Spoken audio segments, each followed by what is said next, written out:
No momentum from the playoffs, no problem for CSK, Chennai Super Kings, or shall I call them chasing Super Kings, because yet again they produced a chase in IPL 2021, which saw them win by 4 wickets and canter into their 9th IPL final, perhaps one step away. In fact, one step away from the 4th IPL crown. And we have a man who called correctly before, saying that experience will prevail, and it did, Brian Charles Lara.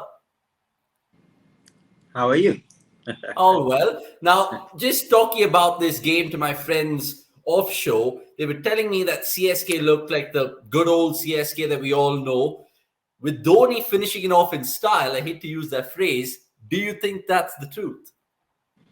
Yeah, obviously I was a little bit worried with Dhoni coming and Jadeja still sitting on inside because Dhoni's had a lean season so far. But the most important thing, he backed himself. And, when Dhoni backs himself and pulls it off, it's worrying because it could become now a trend. And, well, not a trend. It's only one game left for them. But every team now will be thinking, well, I wanted Dhoni to come into bat because he's not in form, but they'll be thinking a little bit differently with what he has achieved in this match. But they look a good outfit. I like their opening spell from Joss Hazelwood. Chahar got knocked a bit, but they are very important to set the tone when they're in the field, and I felt that they did a decent job. It was a good cricket match. Delhi might have been able to get 10, 50 more runs from the start that they got from Prithvi Shaw, but they got a defendable total with the bowling lineup they had. But I suppose the better team prevailed. Yeah, I was going to ask you that. The fact that Delhi at the halfway stage, would they have been content with what they've got on 170 odd? Were they expecting 190 or so? Because Prithvi Shaw at one stage could have even taken them to 200. Yeah, the way he was going, and you can't fault him. He tried to hit the ball over extra cover, just maybe got too much of it and got it to the guy running. Of course, you don't hit it anywhere close to Faf du Plessis. Good at that. But I think there was a little bit of consolidation. You lose your main player, Darwin. I felt that 185 at some point looked like a justifiable total. But I'm almost sure that with their bowling attack handled a little bit better, I think that they can defend such a total. They got another chance at it. They're either going to meet RCB or KKR. I'm sure that they're going to improve. Okay, now CSK, speaking of them, we could have been having a completely different conversation if Delhi Capitals perhaps eked that win on their side. Then the chat would have probably been, what's the turning point? Was it that Uthappa and Raidu back-to-back blows which set CSK back, you felt? Yeah, and don't forget in the middle of that, they had Shakal Thakur. I don't know what he was doing.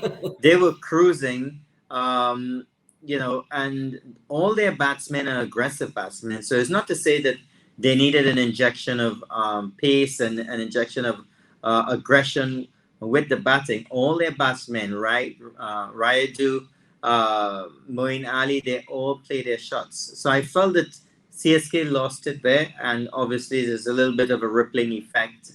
After Uthappa, then went Thakur, then went Raidu, and sort of brought Delhi back into the game that they were dead and buried. Yeah, this game ebbed and flowed. You saw Prithvi Shaw get Delhi off to a flyer before things kind of unfolded by itself. Now, I want to talk about Robin Uthappa because his first 50 in IPL playoffs, and he's been part of quite a few. He's also 50 after, 2 years, 23 innings is the stat going around. He's truly been the Batman, if you know what I mean. Yeah, he is a class player. I mean, he's played for India many times. Obviously, not in that consideration anymore, but he was always a class player and someone who had all the shots. So I had no problem with him coming in to the CSK team. I found that he didn't really utilize the couple of opportunities he had before that. But going back to Suresh Rana was always going to be a bad move. So I am very, very happy that they kept with him.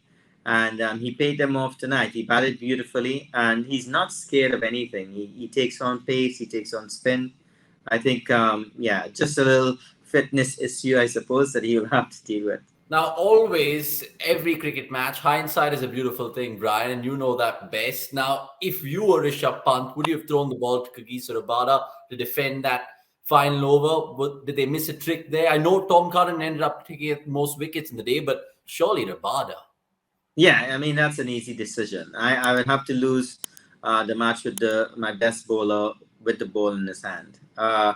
They might have practiced that situation before. Maybe Tom Curran has shown form, but that's in practice. When you come up to a serious situation like this, Rabada has to be throwing the ball. Yeah, and then Nokia and Avesh kind of gone for some runs today, but they'll pick up the pieces and go again. And like you said, either KKR or RCB meet them, but we know who's it is going to be. It's going to be definitely the Reds. But let's move on to your predictions because you've got it spot on again. And let me put out some stats for you. Now, you've taken on the Criclytics robot 26 times in your short career with us, and you've prevailed. Guess how many times you've prevailed, actually, out of 26? I think I might have edged 14-12. I'm not sure. Just go Oh, ahead. super close. 15-11. Today's win actually making you getting the 15th win. So brilliant job. A slender 1-0. And I saw you wear a Crystal Palace jersey the other day. Hashtag run day, fun day, and Sunday indeed. Now talk to me about your batsman prediction because that's not something that you can harp on, but you went for Shikhar Dhawan. It wasn't a beat. It was Rituraj Gaikwad. And Brian, correct me if I'm wrong, but this guy seems to get better and better every time. Yeah, wonderful player. I just felt that they did not bowl short to him, and he has a bit of a problem with the short ball, not getting on top of it. He's not a very big guy. So I felt that with the pace that Delhi Capitals had, they would have given him a few more short balls, try to see if he wanted to pull it or uppercut it.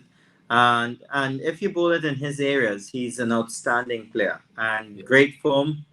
And my choice was in terms of Shikhar Dhawan carrying the innings, maybe Prithvi Shaw not scoring runs, but it was the opposite way around with that. Shikhar Dhawan got a beauty.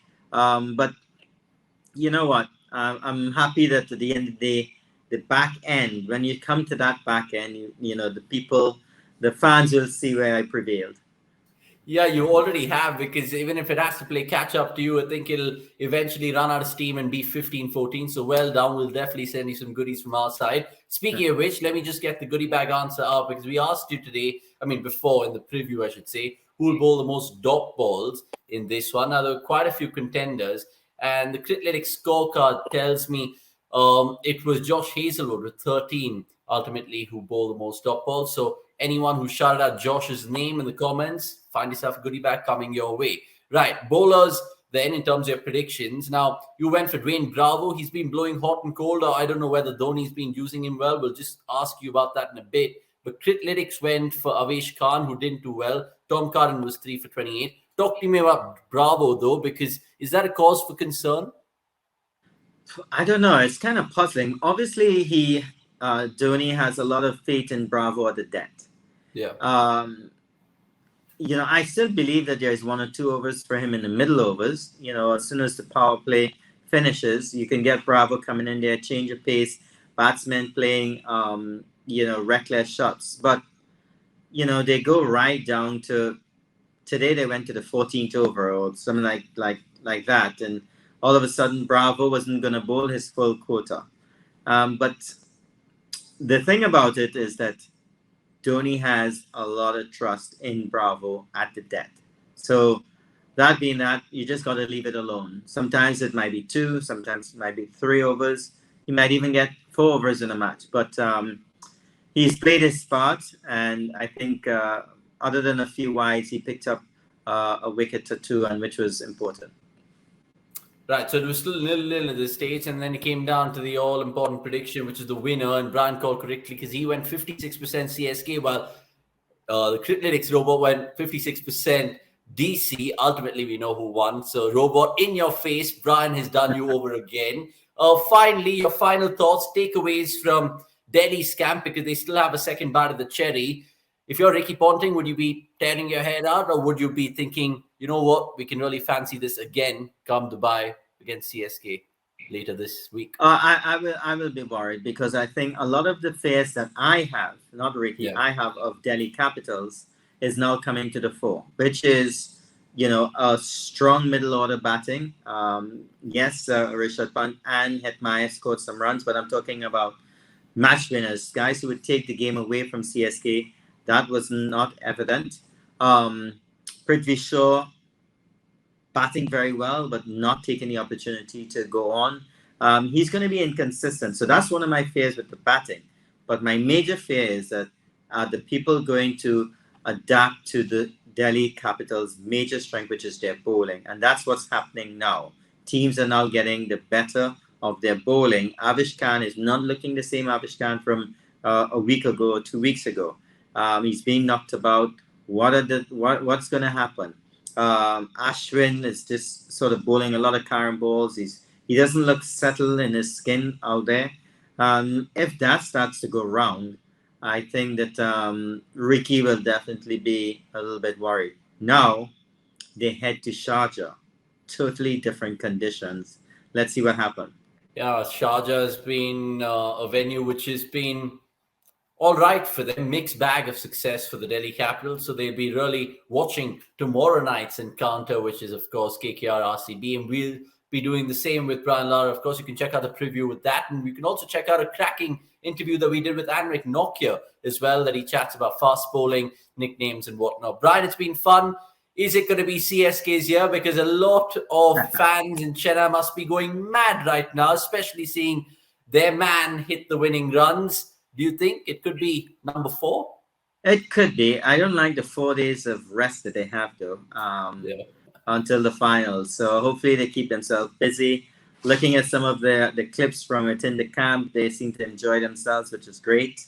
Hopefully there's another birthday between now and Friday, so we'd see a lot of cake sharing and fun. But they are in that pole position, and I suppose a lot of teams now have to answer a couple questions before they get to join CSK in the finals.